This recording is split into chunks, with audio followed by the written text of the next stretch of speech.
আসসালামু আলাইকুম, কেমন আছেন বন্ধুরা? আজকে আপনাদেরকে দেখাবো ভাজাভাজি ঝামেলা ছাড়াই বিরকেট মাছ দিয়ে পটল রান্না বা পটল দিয়ে বিরকেট মাছ রান্নার রেসিপি।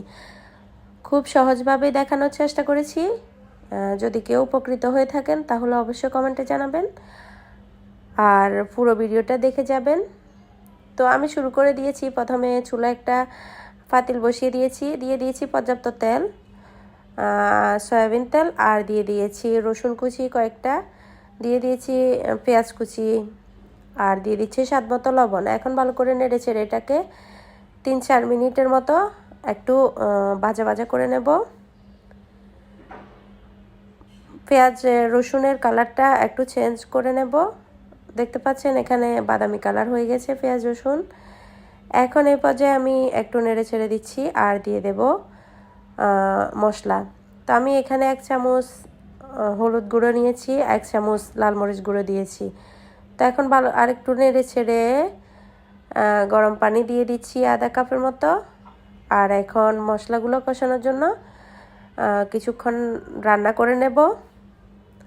তো আমি প্লেট দিয়ে ঢেকে 4-5 মিনিটের মতো রান্না করে নিয়েছি। দেখতে পাচ্ছেন এই পর্যায়ে কিন্তু মশলাটা ভালো করে কষিয়ে গেছে।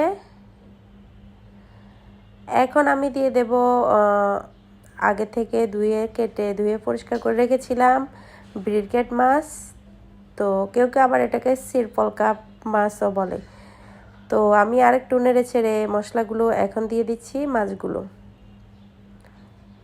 তো আজকে আমি মাছটা কোনো ভাজাভাজি করিনি, আর যেহেতু তাজা মাছ পুকুরের, সেহেতু আমি এটাকে এভাবে রান্না করেছি কাঁচা। আমার কাছে তো কাঁচা অবস্থায় রান্না করে খেতে ভীষণ মজা লাগে, আর এটি খুবই স্বাস্থ্যসম্মত হয় যেহেতু এখানে ভাজা পোড়া নেই। আর আমি সব সময় একটু চেষ্টা করি মাছ বা মুরগি ভাজা ছাড়াই রান্না করতে, তাহলে পুষ্টিগুণ বিদ্যমান থাকে। তো এখন আমি ভালো করে নেড়ে ছেড়ে মশলাগুলো মিশিয়ে নিয়েছি মাছের সাথে, আর দিয়ে দিচ্ছি আজকে আমি বোম্বাই মরিচ দিয়ে রান্না করছি, অন্য কোনো এক্সট্রা মরিচ দিচ্ছি না, মানে কাঁচা মরিচ দিচ্ছি না। তো দেখতে পাচ্ছেন এখানে আমি 2 মিনিটের মতো রান্না করে নিয়েছি। এখন দিয়ে দেব পটল। আজকের রেসিপিটা যেহেতু পটল দিয়ে মাছ রান্না বা মাছ দিয়ে পটল রান্না, সেহেতু এখন আমি দিয়ে দিচ্ছি পটল। তো পটল দিয়ে দিয়েছি, আর এখন একটু মিশিয়ে নেব খুবই আলতো হাতে, যেহেতু মাছগুলো আগে কষিয়ে নিয়েছি। মাছগুলো এখন খুবই সফট আছে, তো জোরে নাড়তে গেলে কিন্তু ভেঙে যাবে। তো আমি শুধু একটু একটু খুবই আলতো হাতে এপাশ ওপাশ করে দিচ্ছি পটলগুলোকে। তো আপনারা চাইলে এভাবেই সিরপল কার্পের পরিবর্তে বা ব্রিকেট মাছের পরিবর্তে রুই মাছ অথবা অন্য যে কোনো মাছ দিয়ে রান্না করতে পারেন। তো আমি ঢাকনা দিয়ে রান্না করে নিয়েছি 2-3 মিনিটের মতো।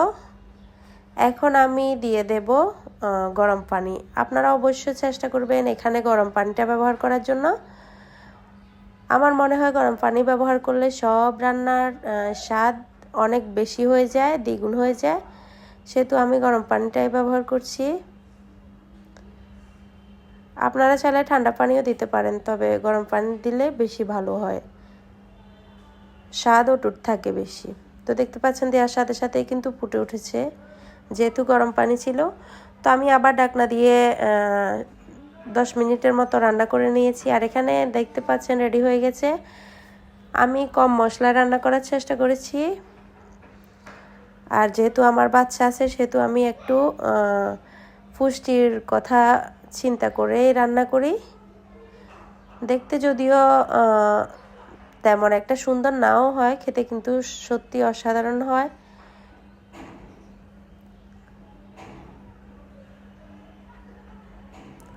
তো আপনাদের কাছে কেমন লেগেছে আমার ভিডিওটা অবশ্যই কমেন্টে জানাতে পারেন।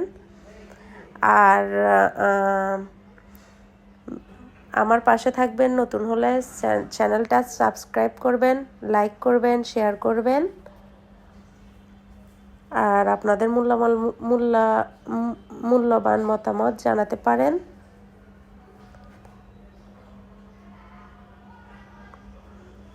তো আমি একটা সার্ভিং বলে আপনাদেরকে সার্ভ করে দেখাচ্ছি।